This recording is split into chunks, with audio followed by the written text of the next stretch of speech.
Okay, welcome everyone. It's a great third day, excellent conference. Hopefully you've had a really good time so far, and we're in the home stretch. I think there's one more block of sessions after this. I'm excited to kind of show you a couple of demos today and walk through some code.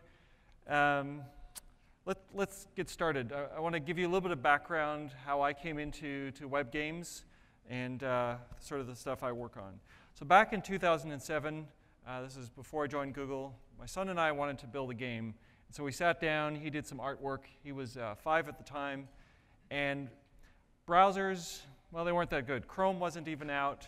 I probably got, I think initially 10, 12 frames per second on this game. And I just used CSS to move sprites around.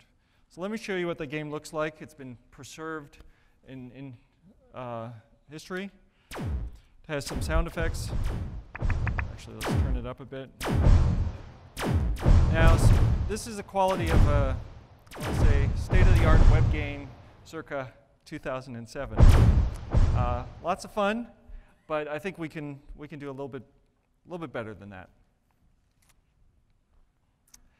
Now, last year at the keynote, you saw Chrome Angry Birds, an HTML5 game using WebGL, very fast, amazing, much better than, I would say, that 2007 game that I worked on. I'm not going to bore you with playing a lot of this game, but I just want to show you a little bit of what's going on here.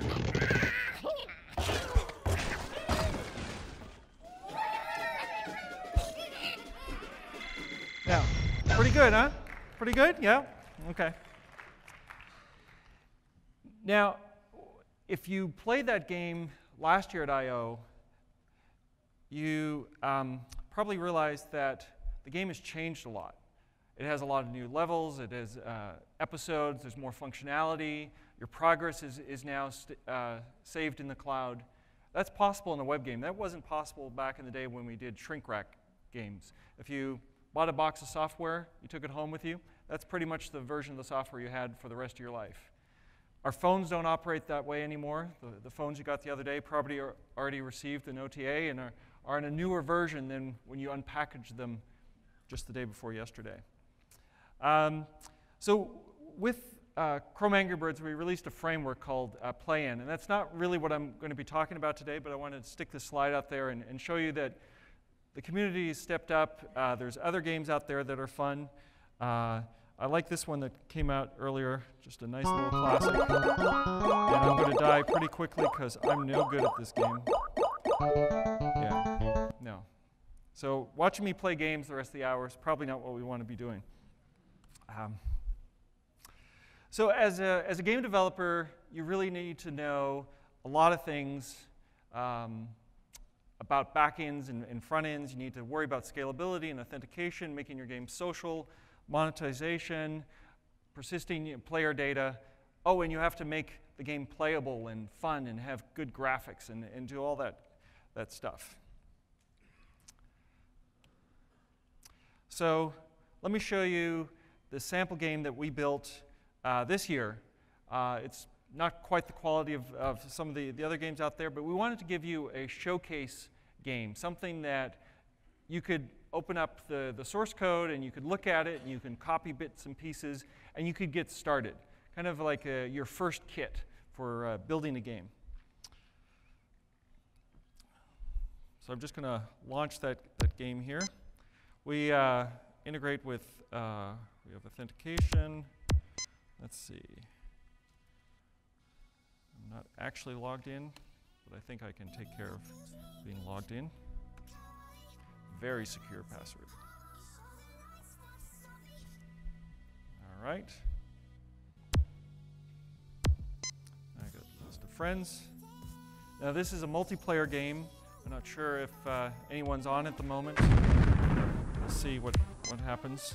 At least I'll get in. Looks like it's just me right now. There's a light team and a dark team. Now I can walk around. I can shoot things. We have sound effects. And the opposite team, they would appear right here, and then we would go after each other and shoot each other up.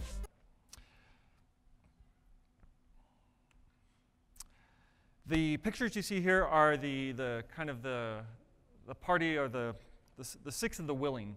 Those people that 120 days ago decided that we'd build a web game together. Most of these folks were working on the front end. A couple of us were working on some back end stuff. I take no credit for all the beauty, that's the graphics. I'm a back end guy. Now, on day one, there was a talk by Colt all about the front end. If you missed that, catch it online. This talk is the complementary talk, which is about back end pieces. Now, when we set out to build this game called Grits, we had to choose a development stack. And there's a lot of things that go into a development stack. But ultimately, one of the big choices you're making is the language that you're going to choose. If you're using Play-N, you're using Java, and you're compiling to multiple platforms. And we thought we'd do something different. We wanted something that was very approachable. We wanted to build an HTML5 game. We wanted to use pure JavaScript. We wanted to reuse the JavaScript source code on the server. And so when you think about your next project, think about all these things that are influencing your choice of a platform.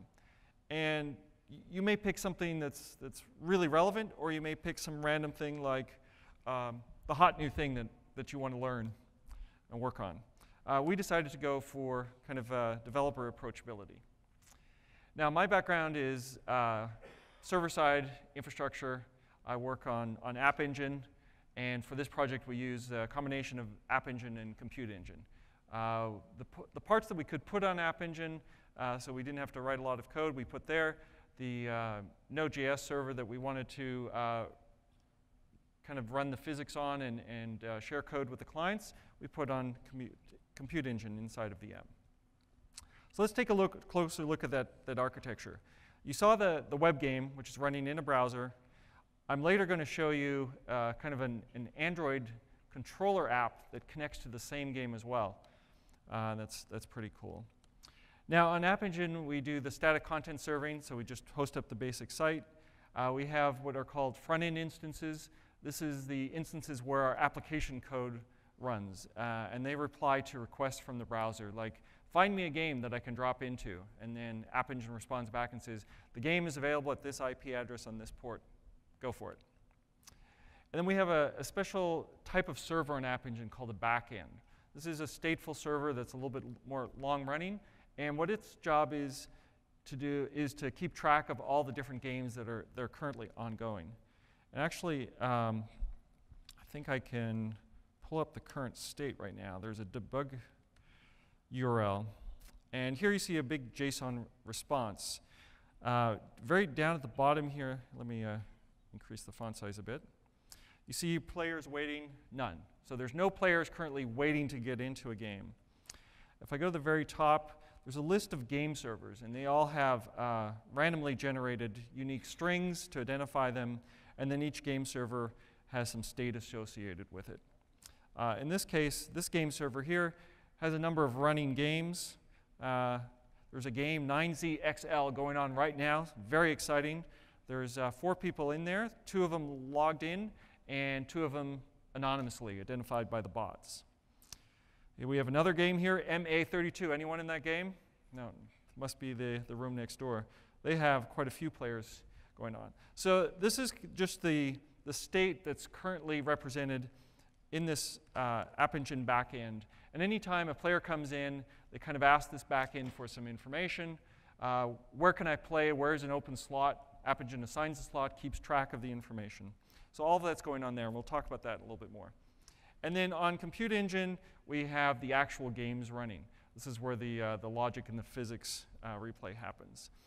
And then both our web browser and later our Android client, they use WebSockets to connect to these Node.js instances. And then the Compute Engine and App Engine instances, they have to communicate with each other. They have to keep track of state. They kind of share the global state of the system. And so they do a lot of JSON message passing back and forth. And the parts that I'm going to kind of talk to about the most are this Android controller and then most of the App Engine backend stuff.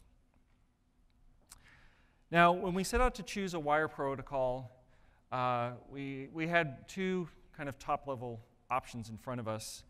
We could use someone else's plumbing, but there's some good options there. There's App Engine endpoints, which you heard about at this conference. There's Google plugin for Eclipse that provides some synchronization options and does a lot of the hard work for you. You should use those. Like all engineers, though, we thought we could just write our own plumbing, because why use someone else's? So we started out with some basic options. We could do XML, kind of wordy, very chatty, a lot of bytes. We could do JSON, and we could roll our own protocol, nice and compact, a little hard to decode, but probably efficient. And if you compare those, you see that for the high bandwidth stuff, we should probably choose a protocol that's much smaller and tighter. And so we ended up rolling our own protocol that's fairly compact, but still human readable. And then for the server-to-server communication that's a little bit more low bandwidth, we chose JSON just because it's ease of use. And XML, no, we didn't do that one. We could have gone just a little bit tighter. We could have actually, you see some information here, 4 Booleans and a number. We could have actually encoded that in a single byte. 3 is 0011 in binary. And then the 4 Boolean flags we could have encoded as bits. This would have been really hard to debug, would have been slightly more efficient, but a little bit overkill for this example. We wanted to be able to look at messages and understand what's going on. So for grits, we chose the kind of semi-dense roll your own protocol and then JSON for everything else. Now, when we started out, we're debugging things, we're looking at the console, and we're looking at JSON that looks like this. And then you'd make a tweak, and then you'd look at some JSON, and it looked just like that, except it was slightly different. And it was really hard to figure out what was going on. And we said, this is not working. If we're going to use JSON, we actually need this stuff formatted in a way that humans can read. We want something that looks more like this, because then you can actually compare differences and see what's going on.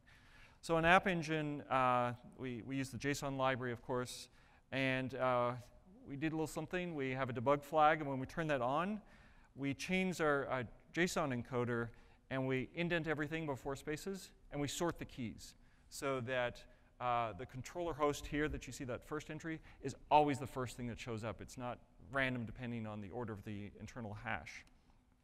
And then we have a couple of helper functions. To JSON method for taking a payload, turning it into JSON, taking a Python object, and then from JSON to do the reverse.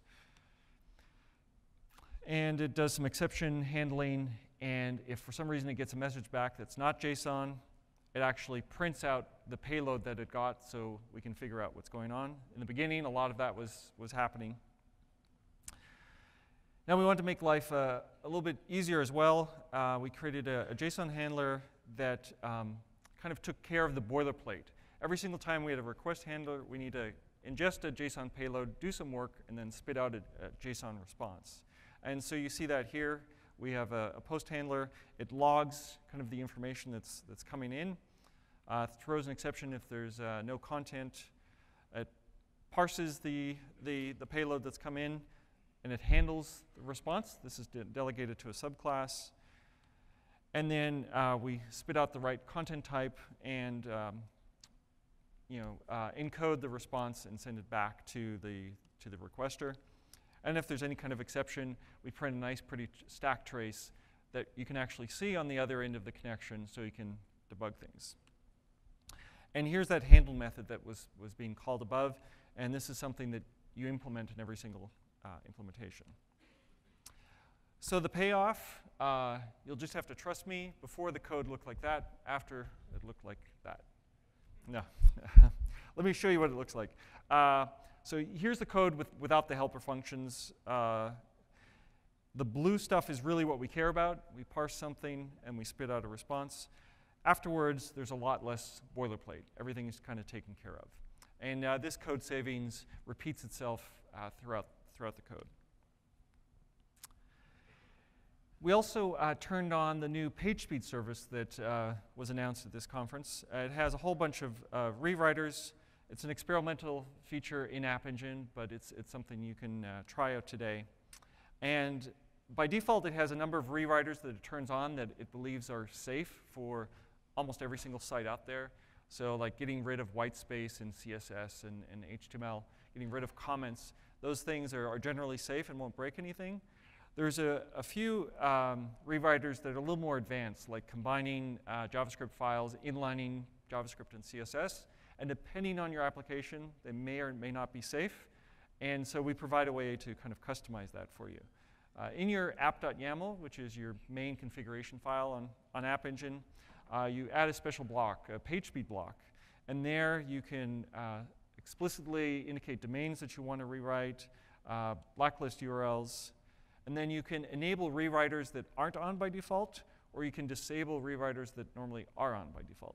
But if you leave this block out and you just go to the admin console and you check the box, we'll do the default thing. And for most applications, it's the right thing. And then the amount of traffic after a few iterations will get faster. So what happens when you flip this bit, the first time you hit your website, it will actually be the same slow, large payload that you saw before, but behind the scenes, the PageSpeed service is fetching all the content, rewriting it, and then when you come back shortly thereafter, it will ship down the rewritten bytes, which are nice and compact and a little bit more efficient, and hopefully your users' load times will go down and your bandwidth costs will be affected as well.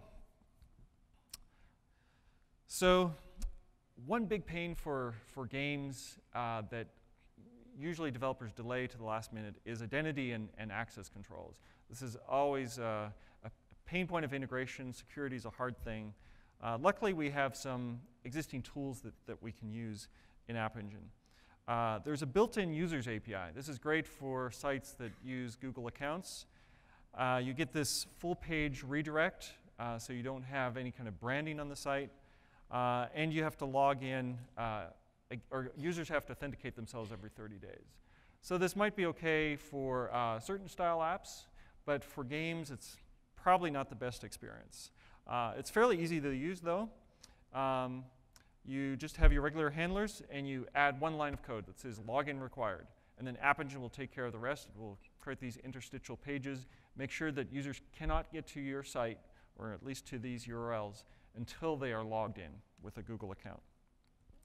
Then in your main.py, you use the users API, and you can just say users.getCurrentUser. And that object will either be none if the user's not logged in, or it will be something. And you can get the name of the user or the email address. And if they're not logged in, you can send them to a login page. And then you pass in the page that you want the user to come back to after they've logged in. So that's pretty easy to use. But we decided to use OAuth because we get a better user experience. We still have, our branding, our page is up, our game is up, and then there's a pop-up page with the OAuth Flow. So this is where the user can, they can indicate whether or not they're willing to share their email address, share their profile, whatever the permissions are that you're asking for. This is what the dialog box will show.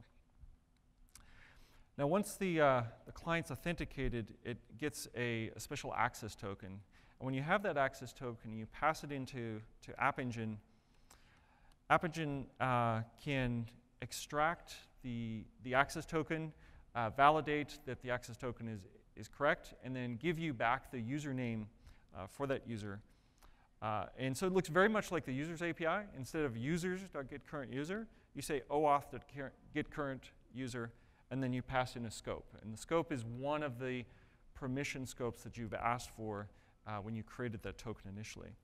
The nice thing about using the email scope in this case is that the user ID that you'll get back is the exact same user ID that the users API would have given back. This is useful if you have two parts to your site. One that is maybe for administrators or uses the users API to prevent login. And in another place you have maybe mobile devices or you use OAuth for some other reason to get in. Now you can correlate these two user objects by lining up the user ID.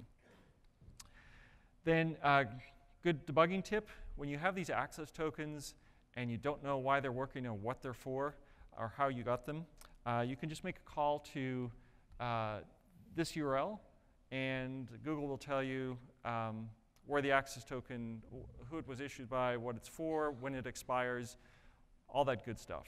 So it's a really useful debugging tool right there. Now, OAuth 2 has many different flows, so I wanted to just walk through kind of what the flow is like in our application. We have the client, which is the web browser in this case. We have App Engine hosting the content and the services. And then we have the Google authorization and user info services over there on the right. So what happens is the client grabs the initial page, they download the game, and then the user clicks the login button. We redirect them to a login OAuth page, and or we send them to a login OAuth page, and App Engine redirects them to this longer URL, which points at the authorization servers. There, they get this dialog box, and the user clicks Allow Access. The servers generate a unique access token, and then they send a redirect to the URL that we specified initially, which is this other page, log up, and it passes in the access token in the hash fragment. So we can extract that on the page, and then we can use that access token to call this user info URL. And that allows us to get information about the profile of the user. And then sometime later, the game calls, when they click Quick Game, we call a service called Find Game. And we pass in the access token. And that's how App Engine knows which user is asking to log into the game. And so App Engine does this access token verification and extracts the user ID, and we can go on. Now, in Grits, the kind of the middle section, the App Engine section, looks something like this. We have a Grits service handler. This is where all those Grits requests come in, so Grits find game, for example. And in the post, when we get the HTTP post coming in, the first thing we do is determine the user. And that function is below right here. And this is a little tricky bit because in our game, we allow users to log in anonymously by clicking Quick Game, or click the login button, go through the OAuth flow, and actually identify themselves. So we have those two things going on. And then at the same time, we want all this to work in production, but we want to be able to do some easy debugging on the local development server, so when we're coding on a laptop. So we really have 4 different scenarios going on. We have the Quick Game and login, both in production and locally. And so the block of code below here handles kind of all 4 of those cases. So the first thing we do is say, if we're in a local development server, then we allow the request URL to have a user ID passed in, and we will accept it blindly. We're in development, we're on our own machine, we're not worried about any kind of security. We just want to kind of test out the display of names or user IDs or do whatever we want. So in development, anything goes. If we're not in development and the user ID starts with a special string, bot star, that's a string that we've kind of whitelisted. And that's the string that's generated by this quick game button. If the user ID starts with that, we allow it. So any user can specify a name as long as it starts with bot star. If that's not the case, then we do the OAuth lookup that you saw earlier. And if we get any kind of OAuth error because the token was invalid or something like that, then we throw an exception back to the user. So now we have kind of all 4 of those scenarios covered. And we know what the user is. We have a user ID, and we have a display name. The user ID is kind of the internal object or key that we use to save data in the data store. And the display name is what the users will see kind of above their player on the game. Now, this game was was fun, and WebSockets and JSON, all of that's fun. But I thought it would be a little bit more interesting to get your hands off the keyboard and use the latest Android toy. So we all have pretty fancy game controllers, probably in our pockets, if not in your bags. They have accelerometers. They can do really cool things, and some of them can even make phone calls. So what you see here is a spinning globe, represented on it the average gravity by location on the planet. And you see that it varies a bit. Places where there's mountains, there's actually a little bit more gravity than in lower lying areas. Luckily, these variances are not that great, and they won't really affect the next steps in the gameplay, although players on high mountainous regions might have to tilt their phone a little less than we will here at the conference. The average pull of gravity is about 9.8 meters per second, and we're going to use our phone sensors to measure this gravity, measure the direction of the gravity, and use that to control the character in the game. So I created this app called WASD, WASD, after the 4 keys that are used in this game to control your character. And it's a simple little app that looks like this. And let me show you what that looks like.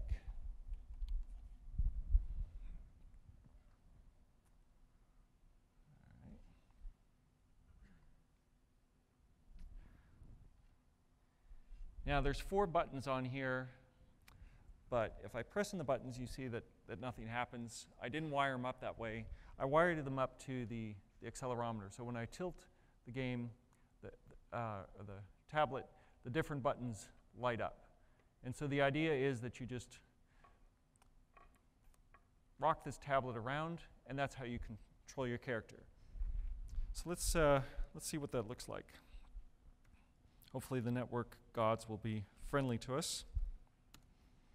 So I'm going to log into the game. I'm going to be sure to use the OAuth Flow so that I'm an authenticated user, and the App Engine will be able to marry up the player right here on the laptop and the player in the game. I'll do a little split screen. You can look at either screen. So we have the player dropping in. I'm logged in as me. Here on the tablet, I have a chooser. There's 2 accounts kind of associated with this device. I'm going to pick my Gmail account here. You can see a couple of pop-up messages. It's getting an OAuth access token. It's looking up a user ID, and it has a connection. It says, yay! Oh, someone else joined us. Let's see.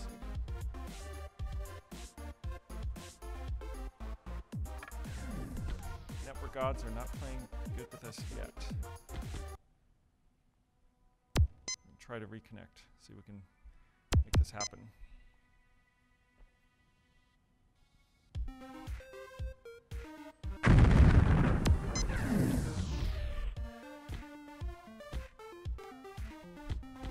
See if this character starts moving. There we go. So isn't that a lot more fun? Except I haven't implemented. Yeah.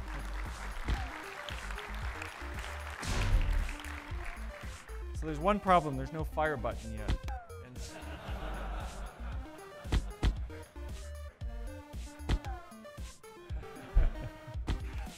so not quite fair. All right. So that's this little app. And I want to show you a little bit of how that app came together. One of the key things that we're doing, of course, is measuring that gravity and measuring acceleration. This could be because I mount the phone in a rocket and blast it off to the moon, or because gravity is pulling. The two both measure the same. The thing that we do is we implement this sensor event listener interface. And then there's a special callback method called onSensorChanged. And inside that method, we check the current display orientation. So depending on your app, when you rotate your app and the display of the app rotates with the device, the acceleration is always measured in one direction, but the app can be in any of 4 directions. And so there's a little bit of either simple math that we have to do to figure out either take the positive x or the negative y or whatever the direction is.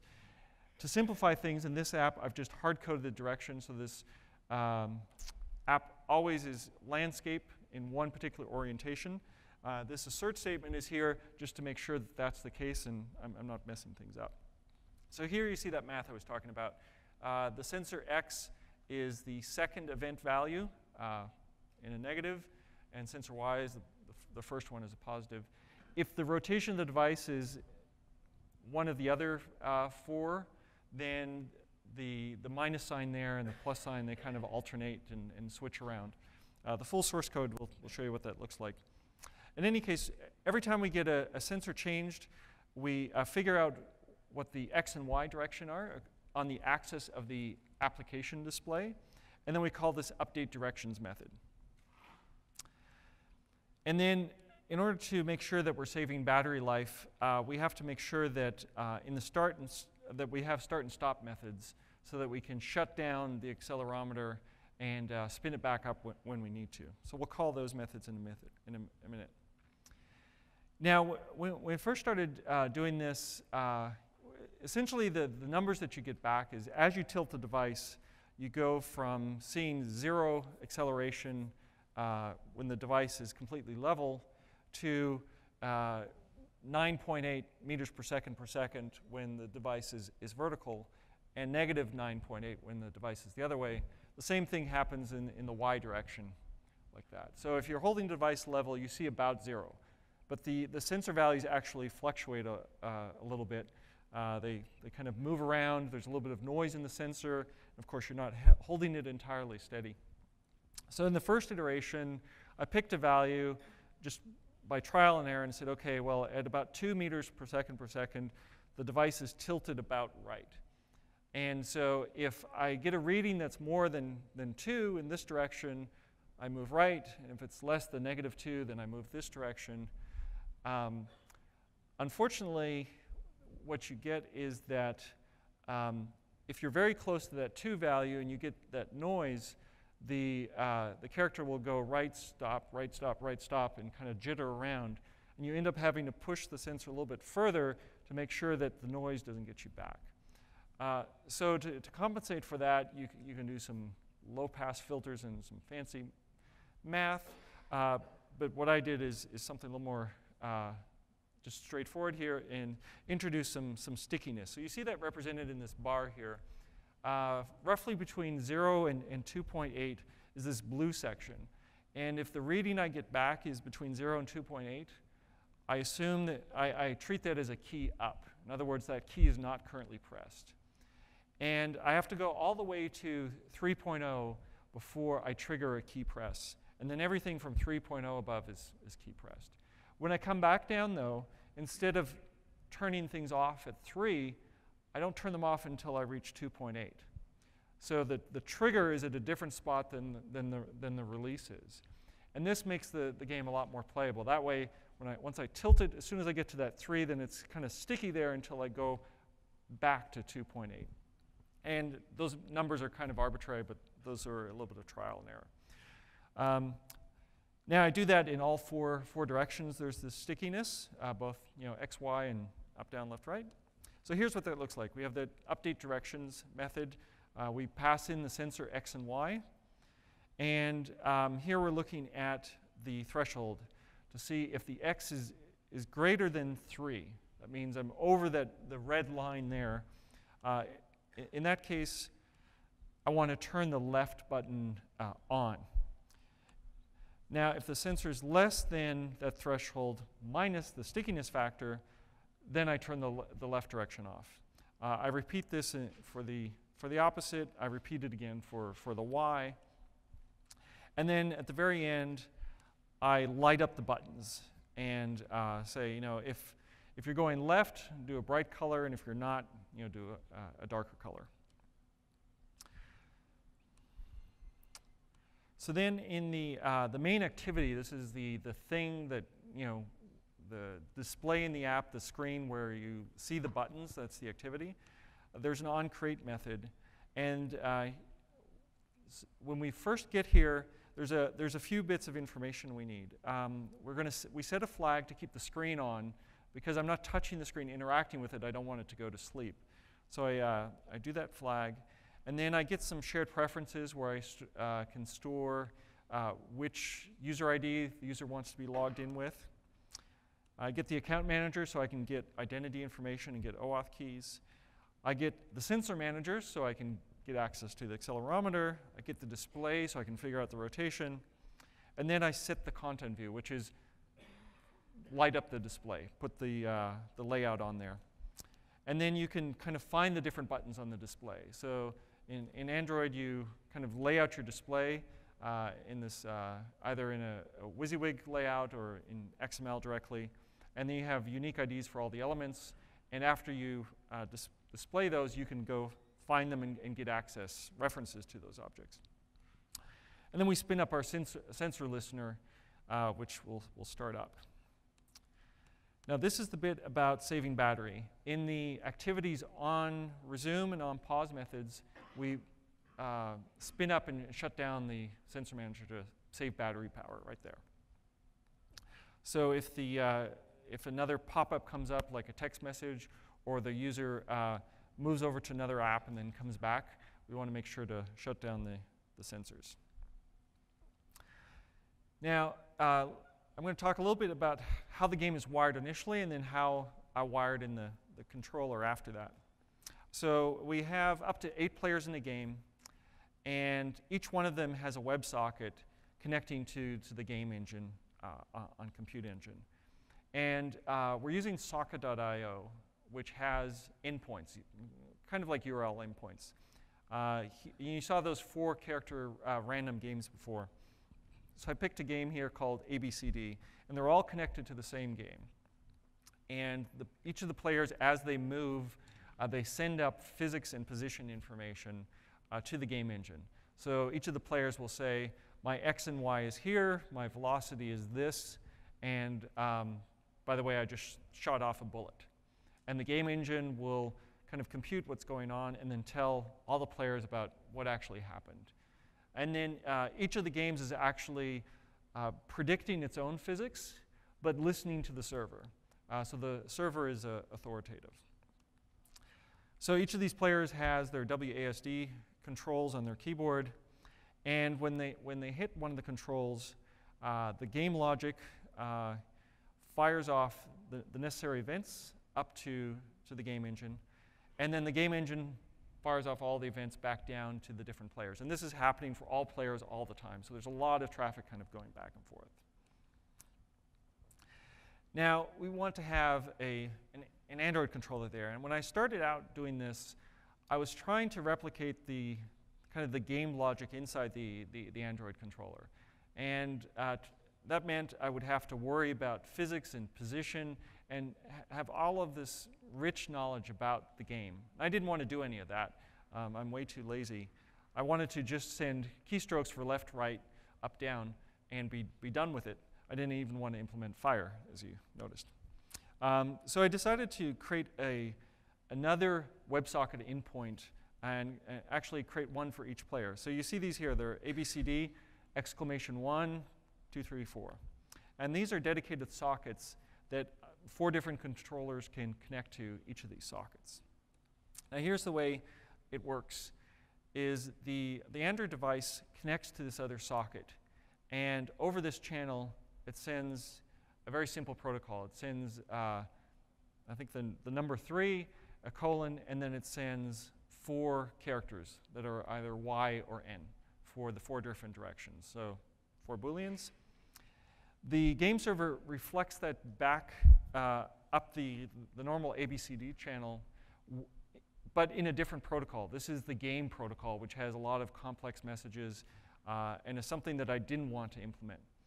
So this is how I get around having to implement the protocol is I have the game server do the translation for me. So I'm on my Android device, and I tilt it, and I send out a keystroke, and it goes up into the cloud, and the cloud reflects it back down, goes down to the browser, and then inside the browser, rather than kind of integrate into the game, I decided to do something a lot more hacky, which is just to synthesize key events and then inject them into the DOM. And that worked beautifully. So I'm going up to the cloud, reflects down to the browser. The browser interprets those 4 flags as key up and key down events, injects those into the page, and then the game logic just takes over and thinks that the player pushed one of the keys, and it then sends information up to the game engine, which interprets it and then sends it back down the client. So I'm doing an extra round trip, but it's a lot easier. So got away with it. So here's what the injecting the keystrokes looks like. In the browser, I have a little function, WASD, and it gets messages that look like this. After they've been unpacked out of this DENS format, they turn into these little JavaScript objects. And here I have WASD with true and false values. And so I just go in a for loop for all the keys inside of this message. I create an event. If the value is true, I create a key down event. If it's false, key up. And then I set the key code, either W, A, S, or D. And then you dispatch the event. And the game loop will take over. So that's my little game controller hack there. For OAuth, in order to kind of bind this device to the browser, I'm having the user log in with the same Google account in both places. And in both cases, I'm using OAuth on App Engine to extract the user ID. So this is what it looks like here. We inside the Android activity, we get the account manager. Here I've hard-coded it to the first account, which is the primary account on the device, is 0. And then there's a built-in method called getAuthToken. It gives me an OAuth2 token if I specify an OAuth2 scope. In this case, I'm using the email scope, so those user IDs line up nicely. And then in the callback, I can access the result, grab out the access token, and then I can call my App Engine API, and I pass in that special HTTP header, authorization, bearer, and then the OAuth2 access token. And App Engine will interpret that, figure out the user ID, and give that back to me. Now, if the user clicks no thanks on this page that pops up, then I'll actually get an exception here, operation canceled. And I have to figure out what to do. I guess I can't continue as the app, and I can tell the user, well, sorry, you can't use this game if you don't give me access to your account. But that is a condition we need to handle. Now, there's a couple things that we didn't take care of in this game that if you're doing this in a real game, you should worry about. It's the confused deputy problem is one of them. And I gave you the Wikipedia link to look this up. But essentially, right now, this application is requesting a token that proves that the user was there. But we're not currently authenticating that this token actually originated from my Android app. You could build an Android app, get one of these tokens, and then you could call my App Engine service and give me the token, and all I know is that that same user was behind your app, but I don't know that they came from my app. So that's actually a security problem here, and it's called the confused deputy problem. And there's some workarounds for that, but for this demo we didn't do it. The other thing you need to do is that these tokens, these access tokens expire. So when you look at these examples, they work great. You go to bed, you wake up in the morning, and then the tokens stop working. That's because you need to expire them and then get new tokens. What a lot of people do is they just always expire the token before they get a token, rather than trying to make a connection, and then if it fails, expire the old one and grab a new one. You can do either way, up to you. So we are using a number of services on App Engine that we looked at so far. We have the PageSpeed service for kind of optimizing the content. We have the App Engine front ends where we run our code.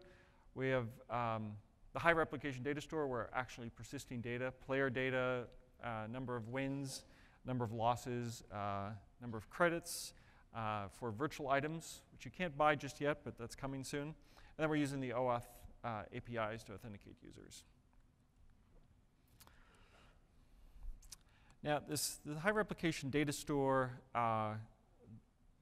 there's many talks that you should probably look at if you want to start using it and fully understand it. A really good one is this one from Google I/O last year, More Nines Please, talking about the differences between the master-slave data store and the high replication data store and all its advantages. What we're using it for is really simple stuff. We're storing some global configuration information. These are OAuth client IDs and secrets, and then some user information, the wins, losses, and credits. And I mentioned the virtual items. So the way we do that is we have a little Python class, DB API, and we're using NDB, which is Python's new database module. Does some fantastic magic for you. It caches in memory inside the instance. It caches inside a memcache before it accesses the data store. So if you use NDB, it's definitely an upgrade from NDB. It's a better API, and it reduces the number of data store writes that you have and data store reads because we have this extra caching layer built in. And the use is basically the same. For this user class, we have a display name and a create date. And this is all we have to do to declare the class. It's just these 2 lines of code right here. We also add in number of wins and number of losses, and then credits. So we have 5 properties total, storing all the information about the user. Oh, sorry, 6. And we have these hidden virtual items that you can't buy yet. But these are essentially weapons upgrades and things like that. So as your scores increase, you get credits, and then with credits you can buy virtual items.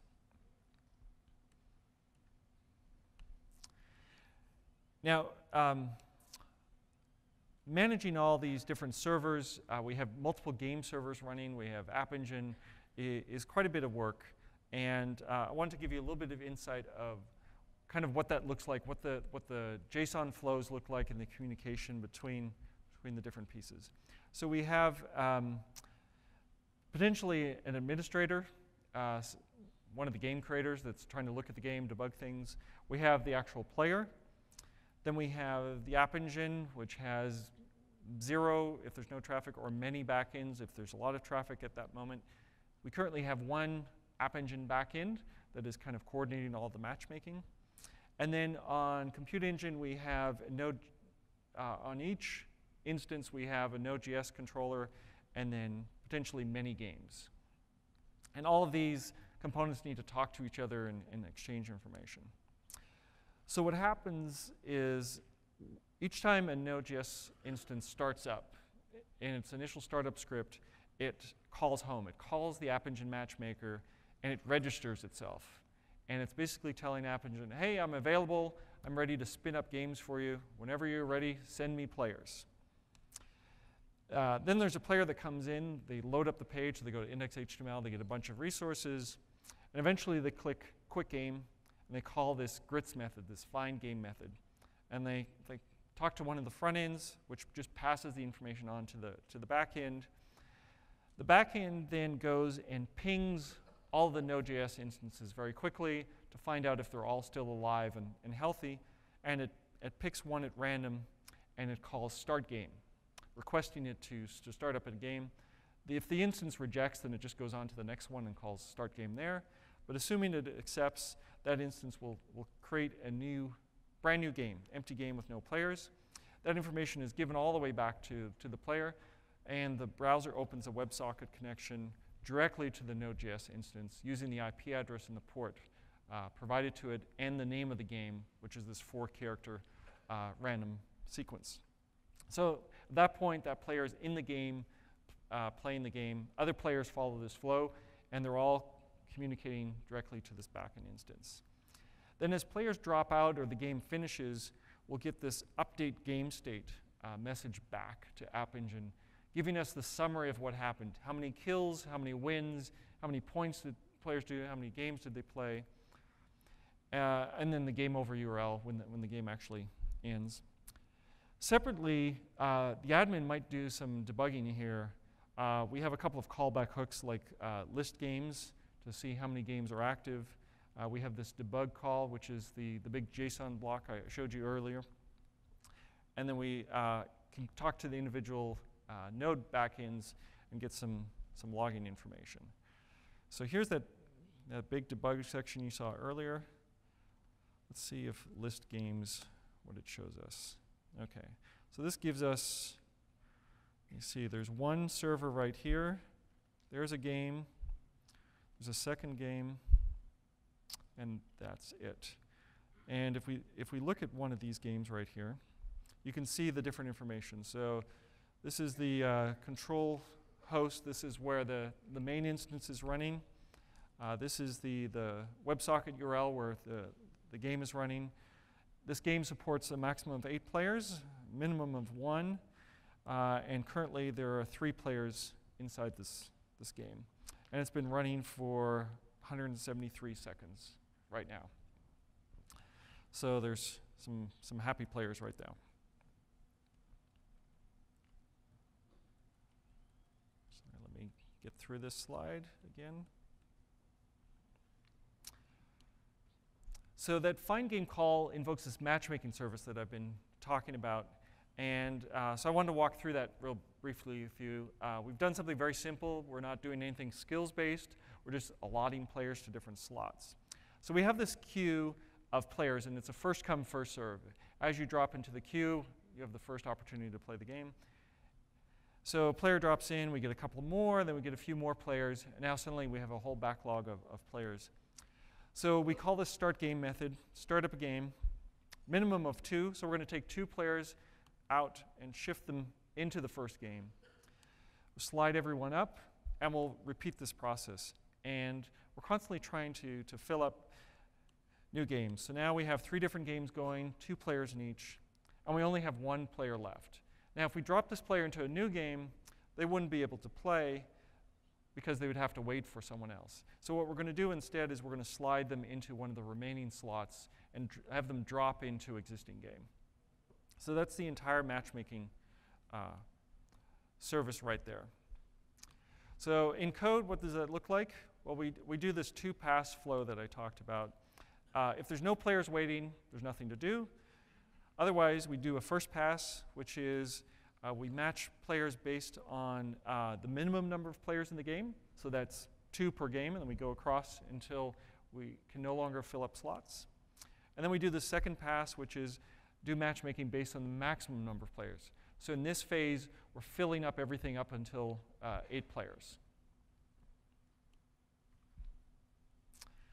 Now I'll skip this min method. You can read that later. Now let's say we want to scale things up a bit. I said we had 1 matcher backend, and that can handle quite a bit of capacity. But if this game became really, really popular, we might actually want more backends. Now App Engine already takes care of front ends for us. As traffic comes in, it will spin up additional instances, and before you know it, you might have a large number of instances. Backends are a little bit different. They're designed for long-running jobs or jobs where you want a specific server that you can identify. But it does, backends do have this feature where you can make them be dynamic and behave like front ends. But at the same time, backends know which backend number they are, which backend instance they are, so you can make them kind of sticky. So we can imagine doing that. So let's say we have 1 backend, we have all the traffic going there. We decide we need more. So we'll change our backends.yaml, and we'll say we'll have 3 instances instead of 1, and we specify that they're dynamic, which means App Engine will spin up more as the earlier ones get busy. Now what happens here is that now traffic is being routed all over the place. Anytime you call a backend, you get routed to a random backend. And that's not really what you want, because we want players that are coming in to kind of always reach the same backend. And we can do that by specifying a different URL. We can specify the instance number, 0, 1, or 2, in front of the backend name, matcher, in front of the app ID, gritsgame.appspot.com. So what that looks like on the back end is when one of these random calls come in, we can actually call backends.getInstance. That way we know what instance we are, say 2, and then we can create a new URL based on that. So we get one of those 2.matcher.gritsgame.com, and in our response back to the client, we can tell them what URL to use next time they call home so that they contact the same person. And so now we have dynamic backends that scale up and down with load, but as users connect to backends, they'll be told to reconnect to the same backend, so we still get this stickiness benefit. And then things look much nicer. They look exactly the way we want. Now, when you're building games, one of the things you really need to do is do load test, unless you're just building a game for you and 3 other friends. Hopefully that's the weekend project and you're thinking about something else. A lot of people start out doing load tests essentially like this. They have 0 traffic, and then they flip on the load test, and they want to do 1,000 requests per second instantaneously, and then they get a bunch of error messages, and they wonder why. Natural traffic really doesn't behave like this. Even if your game were to get /dotted, your traffic would not look like this. A graph like this is a little bit better. Ramp it up over time. Much more ideal is probably something like this. Now, the basic recipe for doing load tests goes something like this. Send some steady state traffic about, let's say, start with 5 queries per second, and then you uncover any bottlenecks. If you have, say, a global counter that all your requests are connecting to, you already see issues here. So you fix that up, everything's going beautiful again. And then you wait about 15, maybe 20 minutes, and you look at your dashboard at all your graphs. You make sure you have 0 quota denials, your error rates are really low, all your tasks are keeping up and not forming a backlog, and no elevated data store contention. And if you have any of these issues, you make adjustments in your app. And then you slowly ramp up to about twice that traffic. So you go from 5 to 10 to 20 to 40 to 80, and very quickly you'll be in hundreds or thousands of QPS. Yet through this stepped process, you can uncover bottlenecks at different levels of resource requirements in your application, and it's a lot easier to diagnose issues than flipping the switch, going to 1,000 requests per second, and then not being able to see what's going on because everything is kind of blowing up in your face. So you uncovered the next bottleneck, if you have any. If you've done all your homework and done things correctly, you should be fine. And then you repeat and iterate until you reach the kind of the goal traffic rate. And then you relax and plan your next feature and plan your next load test. Some other pro tips, especially if you're building mobile backends: don't have all your devices call home at the same time of day every night. Even though there's different time zones in the world, you don't want 24 of these spikes across your application. That won't do very well. And also make sure that your retry times are a little bit randomized and to use exponential backoff. Otherwise, your app might be serving right, goes down for a minute, and then you have every single client out there. You have a million mobile apps users out there. They all wait exactly 2 minutes and then call home. And of course, most of them will fail, so they all sit back for 2 minutes, and then they call home, and you'll get this kind of repeated denial of service attack on yourself. So don't do that.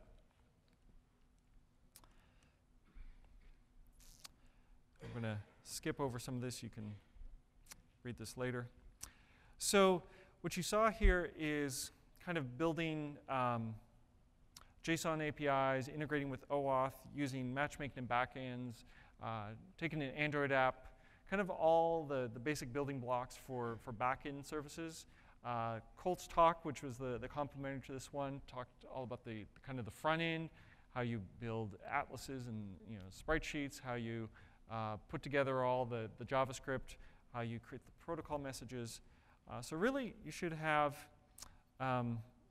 pretty good information to get started.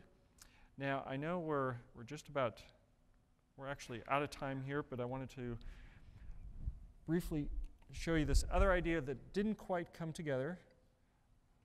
But, so this is almost an identical app. And here we go. So the next phase, rather than have this game, this controller wired directly into a game, I thought I could make a controller that wired into any game. For example, this game that I heard of that was created in 2007. So we can go to, I built an extension this morning, and this extension uses WebSockets to connect to the phone, and let's see if it will connect back. Oh, there it's working. So you see all these messages here. Those are actually coming down from this device. And you see as I tilt it, we get different Boolean values. And if I hit this one does actually have a shoot button. When I hit it, I get a little asterisk there. Now, the game's not working yet because I didn't quite finish this. Let me turn off the extension for a moment.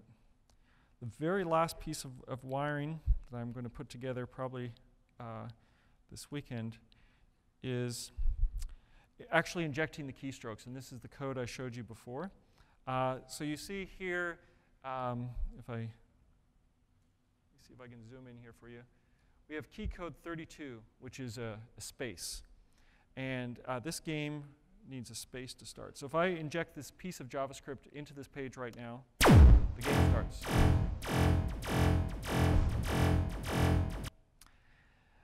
So imagine this game controller wired up into any game with this Chrome extension. So you could play any game on the web that has WASD as the keys or the arrow keys.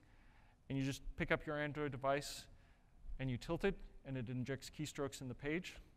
That is the demo you did not see here today. Sorry about that. That's it. Sorry about that. Thank you.